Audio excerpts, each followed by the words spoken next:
Ça enregistre, c'est bien. Bonsoir tout le monde. Où j'ai mis mes feuilles? Là, voilà, faut que je les récupère.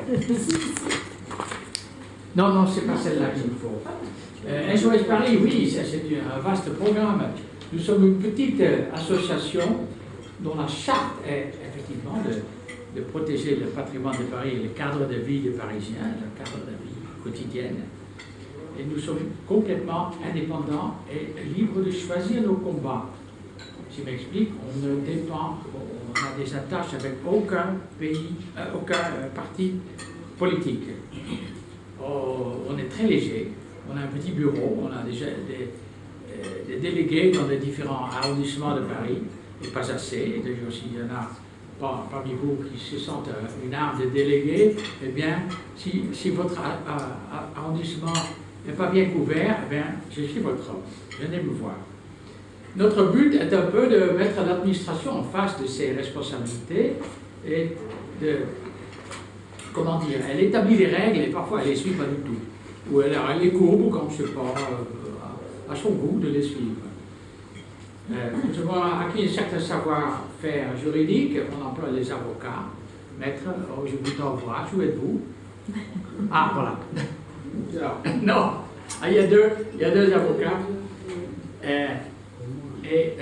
On communique sur les réseaux sociaux, Facebook, Twitter, blog, tout, et on communique avec d'autres associations similaires, nationales, parisiennes, ou même locales, comment dire, des gens qui ont un problème au bout de leur rue, qui viennent nous voir, disent comment je vais faire, c'est un horrible projet, un promoteur avide qui veut construire cela, qu'est-ce que je vais pouvoir faire pour y remédier? Eh bien, on les soutient. Et eux, ils nous mettent sur la trace des nouvelles affaires. C'est un très bon contact. Alors, on dialogue avec tous les acteurs. D'autres acteurs importants là-dedans, c'est les ABF, les architectes des bâtiments de France. Ils sont chargés de surveiller le patrimoine de Paris, enfin de partout en fait. Mais nous, on a des contacts avec ceux qui surveillent Paris. Souvent, ils sont un peu laxistes. Souvent, ils se laissent faire. Je ne sais pas pour quelle raison ils se laissent faire. Parce qu'ils n'ont aucun risque à dire non à la mairie, non à un promoteur, non à un architecte. C'est pas compliqué. Quelques luttes majeures que nous avons menées récemment, il y a eu une grosse lutte qui est contre la construction des gratte-ciel à Paris. On la mène partout. Je vais rentrer dans les détails tout à l'heure. Une grosse lutte qu'on a perdue contre la grande finance, contre LVMH, c'est la construction de la Samaritaine. Rue de Rivoli, où vous allez bientôt voir ce qu'on appelle le rideau de douche. On a pu le prévenir, l'empêcher, après avoir été approuvé par 3 juges successifs. En premier jugement, en appel, en cassation. Puis après, ça a été au Conseil d'État qui a dit, ce règlement, on peut aussi l'interpréter différemment. Et on est tombé dans notre chaise. On dit, mais qu'est-ce qu'ils sont ces types-là qui ne connaissent rien du patrimoine, qui n'ont pas été élevés là-dedans, ce sont des énarques, les conseillers d'État. On était absolument désolés. D'autres luttes qu'on a vues mener, une très importante, c'est Roland Garros. La Fédération française de tennis veut faire un stade de tennis enterré, semi-enterré, dans ce jardin super classé. C'est un jardin remarquable, c'est un monument historique. C'est tout ce que vous voulez. Ils s'en foutent. La mairie s'en fout. La FFT s'en fout. Le Premier ministre Valls, il s'en foutait. Ségolène Royal a levé le petit doigt, il dit non, je ne veux pas. Valls lui a dit, tais-toi, j'approuve. C'est vraiment, on est dans un mauvais roman. Et j'ai très peur que ça va, malgré tous nos recours, qui ont été nombreux, ça va se faire. Ils ont déjà creusé le trou, je vais vous montrer une photo. Alors, qui sont nos adversaires? Je viens de vous le dire, c'est souvent la mairie directement, et c'est souvent des architectes modernistes qui veulent laisser une marque dans l'histoire. Justement, le japonais qui a construit le truc de la Samaritaine, ce sont des japonais, mais ils vont rentrer dans l'histoire pour avoir construit un rideau de douche dans une rue harmonieuse de Paris. Alors ce soir, je voulais vous parler surtout de 4 sujets. la surdensification. Je m'explique, c'est la mairie de Paris veut absolument bourrer dans le petit Paris, intramuros, qui n'est pas très grand, il veut tout garder. Un exemple, c'était Roland-Garros, il n'était pas question que ça parte en dehors du périphérique, comme ils le font à New York, où c'est à 40 bornes, Flushing Meadow, comme ils le font à Wimbledon, au dehors de Londres, comme ils le font à Melbourne, où c'est aussi loin de la ville. Ah non, à Paris, ce n'était pas permis. Donc, ils veulent densifier tout à Paris. Et très souvent, ça va au dépens des espaces verts. Il n'y en a déjà pas beaucoup à Paris. Je vais vous donner les chiffres. Deuxième sujet, les limites de hauteur qui sont toujours sujettes à des dérogations, quelquefois fantaisistes. Troisième sujet, c'est l'architecture de rupture. On va construire n'importe quoi à côté de n'importe quoi pour casser le rythme. Ça semble être leur. Et le quatrième, c'est le non-respect des sites classés. Bon, il y a des tas de photos, Comme on m'a dit de faire court, Philippe, tu m'as bien dit, eh bien, je vais faire court. Donc, si vous avez des questions après, vous allez venir me voir. Est-ce que c'est... Ah... Pourquoi ça ne veut pas? Où est le propriétaire de... Après suspendre, il faut mettre lire, non? Non? Vas-y. Je suis un peu coincé. Il y a pour un an de là, oui, c'est ça. Bon, mais je voudrais le faire. Voilà. Voilà. Bon, c'est le premier cas. Merci. Le premier cas, c'est... Ici, vous avez une friche. Attends, j'ai ma machine là, ma super... La lampe avec la flèche. Oui, justement, mais je l'ai quelque part la flèche. Là. Pardon, excusez-moi. Alors, ici, tout ça, c'est une friche de la SNCF. Ici, c'est les rails qui partent de la gare Saint-Lazare. Ici, c'est le charmant petit parc des Batignolles. Là, c'était donc le parc Martin Luther King qui, sur cette photo, est en train de se construire. Sur la prochaine image, vous voyez ce qu'ils veulent y faire. Là, vous avez là le grand TGI, tribunal de grande instance, qui vient de se terminer, qu'on voit absolument de partout dans Paris. Où que vous alliez, il est là à dominer l'horizon de Paris, en notre grand désespoir. Et tout ça ici, c'est des... Ça, c'est des nouvelles immeubles qui ont été faits. Et tout ça, ça a été bourré de nouvelles constructions. Bureaux, bâtiments d'habitation et tout. Là, c'est un charmant petit terrain de sport. TEP, terrain d'éducation physique. C'est boulevard de Ménilmontant, là. Ça, c'est l'église... oh là, comment elle s'appelle? Vous allez m'aider. C'est une belle église. Bon, une belle église, ça veut dire. Notre-Dame du Bon Secours. Et là, vous voyez la même église, et vous voyez ce qu'ils vont faire. Ils ont mis, là c'est toujours le même, on ne le voyait plus du tout. Là, boulevard de Ménilmontant, elle est là, ils ont construit des tas de trucs avec les jardins sur le toit. C'est une nouvelle lubie de la mairie. Ils vous autorisent à construire un immeuble de 9 étages sur un jardin et vous mettez le jardin sur le toit. C'est autorisé par la nouvelle règle de plan local d'urbanisme, de PLU. Là, c'est une autre chose, c'est le stade Léo Lagrange, qui est là. Bon, c'est des terrains de tennis, vous voyez pas tout le détail. Ils veulent le déplacer, mais surtout, ils veulent construire... Là, ils veulent construire là des grands immeubles qui sont pas là. Ça, c'est notre projet. Tout pour densifier. Et dans tous les projets, bien sûr, il y a 50% de logements sociaux. Bon, c'est ça. Ça, c'est une charmante petite école, là. Ça, c'est une photo de Google il y a 1 an. Voilà ce qu'ils veulent construire. Un grand immeuble qui va mettre tous les pauvres enfants de cette école à l'ombre. Ils ne verront plus jamais le soleil. Et des hauts immeubles partout autour. Ils densifient, y compris. Tout ça à l'intérieur de Paris. Ici, vous avez la porte de Bercy. Ça, c'est une autre friche de la SNCF. Et vous voyez ce qu'ils vont en faire. Ça, ici, c'est un truc là qui est intéressant. Ça s'appelle le tunnel des artisans. Ils vont là, complètement là. Ils vont la remplacer par plein d'immeubles. Là, c'est des immeubles. Vous voyez là? C'est incroyable. Et tout ça, c'est des projets. On les combat, mais on n'a pas toujours les moyens de les combattre. Ça, c'est le parc de Bercy. Là, à côté, c'est le TOPB, parc omnisport de la porte de Bercy. Et ils vont en couper le tiers. Arena. Arena, exactement. Ils veulent rajouter une autre moitié à Arena en coupant l'espace vert. Ils s'en foutent. Mais Paris n'a pas beaucoup d'espace vert. Je vais vous donner les chiffres. Paris a 21 000 habitants au kilomètre carré. New York, tout le monde pense que c'est vachement dense. Eh bien, 10 500, exactement la moitié. Avec toutes ces tours, je parle de Manhattan, je ne parle pas de tout le Greater New York, je parle de Manhattan. Donc c'est beaucoup moins dense avec tous ces tours. Londres, 5 500, encore la moitié. Amsterdam, 4 900.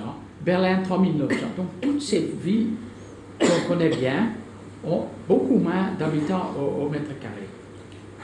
Quand on parle des espaces verts, Paris a 5,8 mètres carrés par habitant d'espace. Donc 5,8 mètres carrés, c'est ça, quoi. Hein? C'est tout ce que vous aurez pour jouer. Et allez promener vos petits-enfants.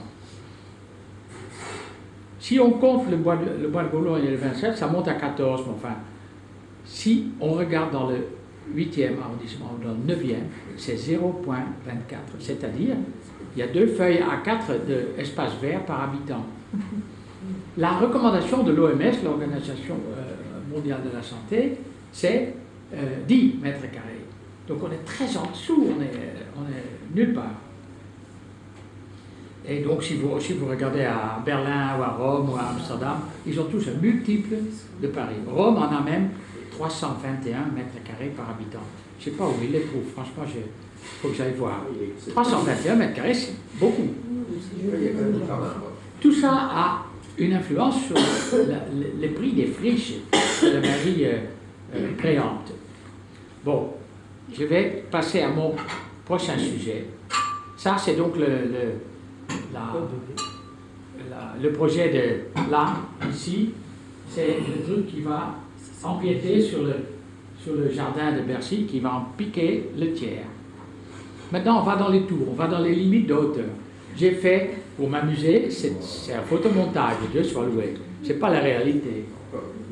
Mais si c'était du temps de la Noé, la petite mère Hidalgo n'était pas encore élue. Et si on lui laissait la bride sur le cou, c'est ça que Paris deviendrait. Ben on ne veut pas. Paris a un profil bas, on veut que ça reste comme ça. Pompidou a autorisé la construction de la tour Montparnasse.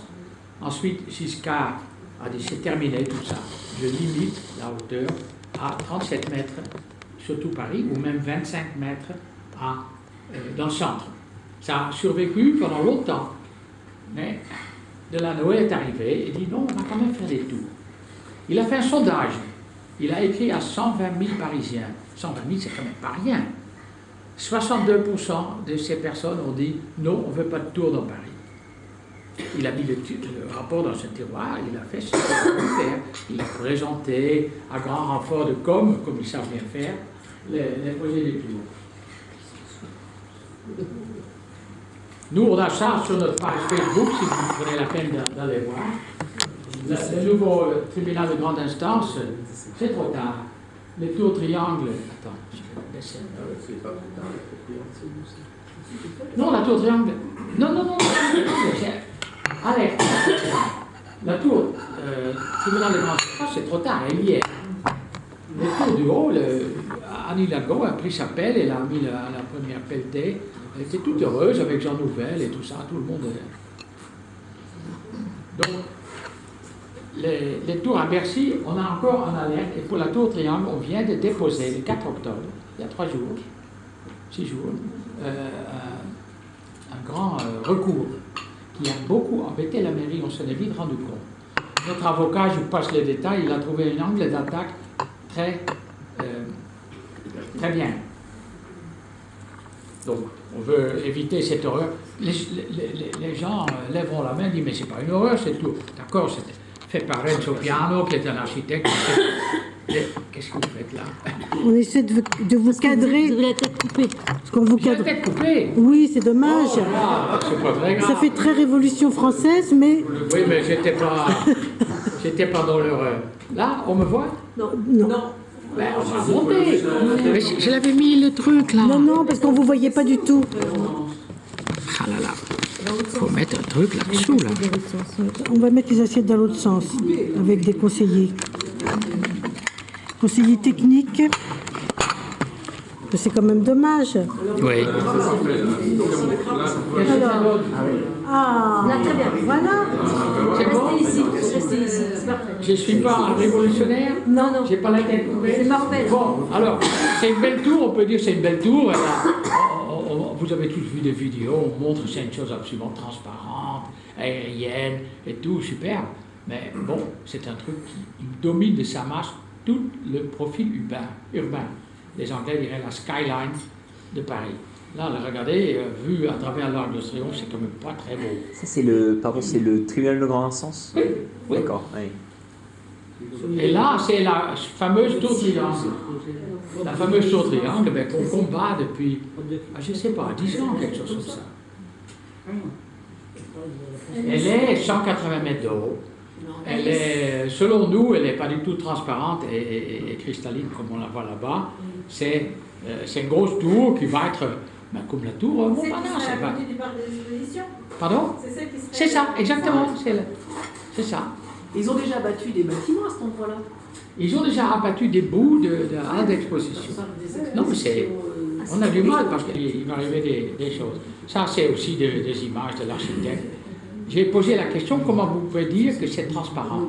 C'est pas transparent, m'a-t-il dit, mais comme c'est très lisse et très réflectant à la surface, vous verrez les nuages qui sont dans le ciel, vous les verrez reflétés dans la surface du bâtiment. C'est comme s'il n'était pas là. Moi, ingénieur, on me demande de croire ça, j'ai quand même un peu de mal. Ça, c'est les deux tours qui sont en train de se construire. Les deux tours de Jean Nouvel, qui dansent le twist, enfin, qui ont respectivement 160 et 180 mètres de haut. Si vous mettez sur l'Arc de Triomphe, vous verrez ça. Vous verrez le Panthéon, on a mesuré tout, on a... bon. Si vous aimez... Où sont-elles? Elles sont boulevard Masséna. Boulevard Masséna? Oui, dans le 13e. Oui, c'est contre le périphérique. Encore un coup des Chinois. Oui. Mais Jean Nouvel, c'est toujours les mêmes. C'est Jean Nouvel, c'est Dominique Perrault, c'est Renzo Piano, il y a encore un autre que j'oublie. Mais Frank Gehry qui a construit le truc de... De Vuitton. C'est tout ce qui se tapit d'un coup. Oh là là. Aïe, aïe, aïe. Ils ont mauvais goût quand même. C'est le chauffeur de taxi qui me l'a dit. Voilà. Et à la dernière tour dont je voulais vous parler, une seconde, c'est la tour Montparnasse, la vilaine marron qu'a fait Chanlet. Ben, ils veulent la restructurer à raison de 300 millions de dollars payés par les copropriétaires. Et voilà ce qu'ils disent que ça va devenir. Regardez, elle est toute transparente, toute cristalline comme les autres tours. On en a vite marre de regarder toutes ces images synthétiques. Pourquoi ça veut dire? C'est vraiment... Ben non. Où est le jeune homme qui avait l'ordinateur? Ah! Encore un coup d'idée. Le non-respect d'endroits classés. Ça, non, pardon, les architectures de rupture. Ça, c'était un petit cinéma tout mignon. On l'a remplacé par ça. C'est vraiment bien. L'architecture de rupture. Ça, c'est l'exemple de la Samaritaine. Ça, c'était le bâtiment qu'il y avait rue de Rivoli. Il n'a rien d'extraordinaire, mais il n'a rien non plus d'épouvantable. Ils l'ont transformé, ils vont mettre ça. Ah, c'est ce que j'appelle le C'est. Ouais. Et même les Japonais, ils ont fait mieux, ils ont fait une très jolie image. Et donc ils disent que ça va être comme ça. C'est une surface en verre ondulé, sérigraphiée des petits points. D'accord. Ça, c'est dans les Champs-Élysées. Vous ne voyez jamais, parce que quand vous allez aux Champs-Élysées, vous faites attention de ne pas causer des accidents. Voilà les trucs publicistes, ça. Vous n'allez pas me dire que ça s'intègre bien dans l'environnement. Ça, c'est l'hôtel de la Vaupalière, un superbe hôtel particulier, où l'AXA, pourtant dirigé par Henri Descastres, qui devrait savoir mieux, ben, il a autorisé ce truc-là. Regardez, ils ont mis du verre partout. Enfin, bon. C'est rupture. Ça, c'est encore pire, c'est quelque part dans près de Beaugrenelle. Ça, c'est 19e, dans le 19e. Ça, c'est rue de Sèvres. Ça, c'est la rue de Sèvres. Vous reconnaissez, c'est peut-être pas ça. C'est pris du croisement avec le boulevard Montparnasse. Ce bâtiment-là, il a été construit par la Poste, c'est la Poste centrale. Derrière, là, il y a un très joli hôtel particulier, l'hôtel de Choiseul. Et on ne peut plus le voir, mais tout ça, architecture de rupture. Ça, c'est Drouot. Vous y allez peut-être, vous regardez l'architecture. Moi, je trouve qu'elle vieillit très mal. Ça, c'est dans le boulevard du Montparnasse. Ça, ce sont des trucs sérigraphiés. Ça, c'est un bout de l'hôpital Necker. Oui, ça, c'est des trucs sérigraphiés qui imitent les molécules de l'ADN. Il faut s'étonner de rien. Ça, c'est dans le 13e, ça s'appelle les orgues de Flandre. Admire qui pourra, mais moi, je n'admire pas. Ça, c'est la place de la Bastille. Ça a été construit sur la place de la Bastille. Ça, c'est dans les Batignolles. La continuité dans la laideur. Je ne sais pas comment on peut faire plus moche, quoi, mais ils veulent choquer. Là, juste quelques exemples du non-respect des endroits classés. Vous venez en hélicoptère, on va d'abord regarder du haut la place de la Concorde. Où est-elle? Là. Là, on est quelque part en hélicoptère en haut. On voit que c'est un joli endroit. Elle est super classée, la place là. C'est un monument historique. Les jardins des Tuileries à côté sont aussi un monument historique. Et la mairie, dans sa grande sagesse, autorise le dénommé Marcel Campion à y installer sa route. Tous les ans, ça revient. Et tous les ans, ça reste un peu plus longtemps. Et tous les ans, ça dépasse la période autorisée. Et tous les ans, on écrit au ministre de la Culture, à la DRAC, à la préfecture. Qu'est-ce que vous faites là? Vous ne faites pas respecter vos propres règles. Ce sont des relations, j'ose bien le dire ici, c'est une relation mafieuse entre la mairie et les dirigeants de Fêtes et Loisirs, ça s'appelle ça. Voilà. Là, vous êtes sur l'Arc de Triomphe. Vous regardez le Louvre. C'est fini, hein, la rue. Hein? Ils n'ont plus l'autorisation, ils sont en procès. Oui, mais c'est très bien. Ben, c'est grâce à nous aussi. Hein. On a gueulé tellement. Ça, il faut choisir. Est-ce que vous voulez ça? Est-ce que vous voulez ça? C'est vraiment une cible, quoi. Prenez votre bazooka et tirez au milieu. Boum. Plus de roue. Qu'est-ce que c'est? Pourquoi ça ne veut pas passer dans la photo suivante? Oui, l'ordinateur, il est un peu fatigué. Moi, je propose qu'on enlève l'ordinateur et il ne se passera plus rien. Ah. Précédent suivant. Il y a un bouton suivant. Voilà. Bon, c'est très bien. Bon, je vais mettre suivant tout le temps à la main. Non, je pense Ça, c'est la roue. Ça, c'est les baraques à frites qui sont à côté. C'est franchement... Je suis désolé, l'électronique me fait des misères.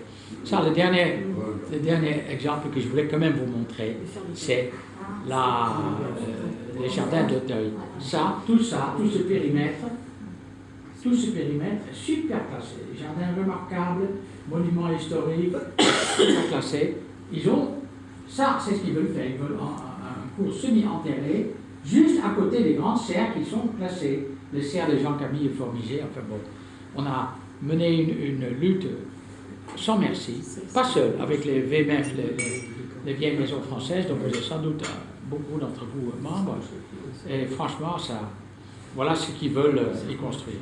Les bonnes serres sont là, juste à côté. Ça, c'est les serres techniques. C'est pas très grave s'ils sont un peu abîmés. Pour le faire, ils ont coupé 345 arbres. Voilà le trou où tout ça va se construire. Je ne sais pas quoi vous dire. Ça nous fait vraiment saigner le cœur. Je pense que je vais sauter les restes de mes quelques sujets. Parce que non, j'ai fait. Non, je pense que c'est bien là. Oui, une autre chose qui nous chagrine un peu, c'est avec l'arrivée des Jeux olympiques qui font la gloire autoproclamée d'Anne Hidalgo, on va abîmer beaucoup de sites classés, le Champ de Mars, l'Esplanade des Invalides et d'autres endroits, ils veulent les privatiser. Ils ont été privatisés déjà beaucoup pour l'Eurofoot. Donc, alors, mes conseils pour ce soir, trois conseils. Lisez le bulletin, il y en a plein là. Prenez-en un chacun, je ne vais pas les rapporter à la maison. Je vais les diffuser. Regardez la dernière page. Je vais les diffuser comme ça. Oui, oui, vous allez les porter comme ça, ils ne peuvent pas partir en douce sans les prendre. Merci Michel. Regardez.